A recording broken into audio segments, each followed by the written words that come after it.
जंगलों के बीच बसा था एक प्राचीन मंदिर, जहाँ वर्षों से एक ऋषि तपस्या कर रहे थे।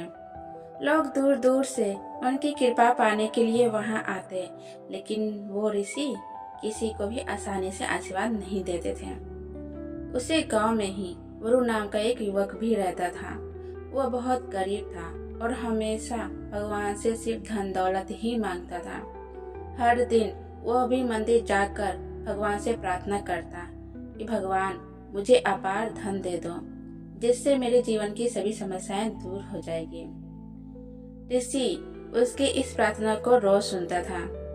एक दिन ऋषि ने वरुण को बुलाया और कहा, बेटा, तुम्हारी प्रार्थना मैं वर्षों से सुन रहा हूँ, लेकिन क्या तुम सच में नहीं जानते हो कि भगवान से क्या मांगना चाहिए?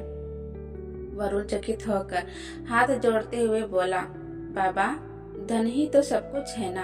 अगर मेरे पास धन होगा तो मेरी सारी समस्याएं दूर हो जाएंगी। और सभी लोग तो धन दौलत और शक्ति ही मांगते हैं, और भगवान से क्या मांगना चाहिए? ऋषि मन ही मन मुस्काए और बोले, अगर तुम सच में ये जानना चाहते हो कि भगवान से क्या मांगना चाहिए, तो इस जंगल के दूसरी ओर स्थित माया कुंड में जाओ। वहाँ जो भी तुम्हें पहला दृश्य दिखेगा, वही तुम्हारी प्रार्थना का उत्तर होगा। अब वरुण ऋषि की बात मानकर बिना सोचे समझे यात्रा शुरू कर देता है।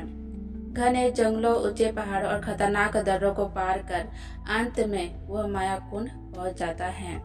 वहां पहुंचकर जैसे ही उसने जल में झांका, वहां एक रहस्यमय दृश्य उभरने लगा।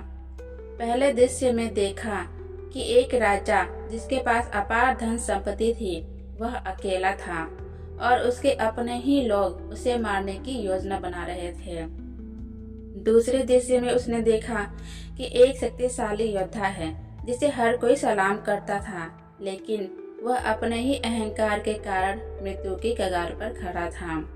और अंतिम दृश्य में उसने देखा कि एक साधारण किसान है, जिसके पास ज्यादा धन संपत्ति तो नहीं थी, लेकिन वो बहुत खुश था।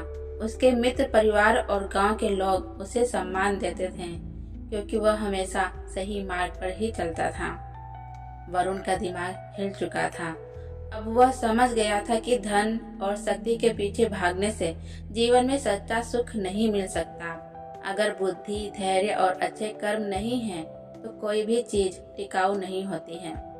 बस क्या था, वह दौड़ता हुआ वापस मंदिर पहुंचा और ऋषि के चरणों में गिरकर बोला, गुरुदेव, अब मैं समझ गया कि भगवान से मुझे क्या मांगना चाहिए।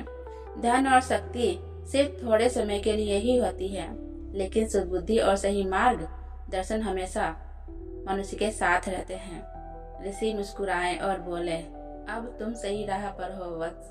भगवान से हमें यही मांगना चाहिए कि वह हमें सुबुद्धि, धैर्य और सच्चे कर्म करने की शक्ति दे, क्योंकि यही सब चीजें सच्चे सुख और सफलता का रहस्य है। इस कहानी से हमें यह शिक्षा मिलती है कि भगवान से सिर्फ भौतिक सुख संपत्ति मांगना मूर्खता होती है। हमें उनसे सद्बुद्धि, धैर्य और सही निर्णय लेने की क्षमता मांगनी चाहिए, क्योंकि यही सब हमें हमारे जीवन में सही दिशा दिखाते हैं। दोस्तों, मेरी ये वीडियो कैसी लगी? अपनी राय कमेंट बॉक्स में लिखकर मुझे अवश्य बताएं, और अच्छी लगी हो तो अपने दोस्तों तक इसे शेयर कीजिए, और प्लीज़ सब्सक्राइब करना ना भूलें। और अंत तक वीडियो देखने के लिए आप लोगों का बहुत बहुत धन्यवाद।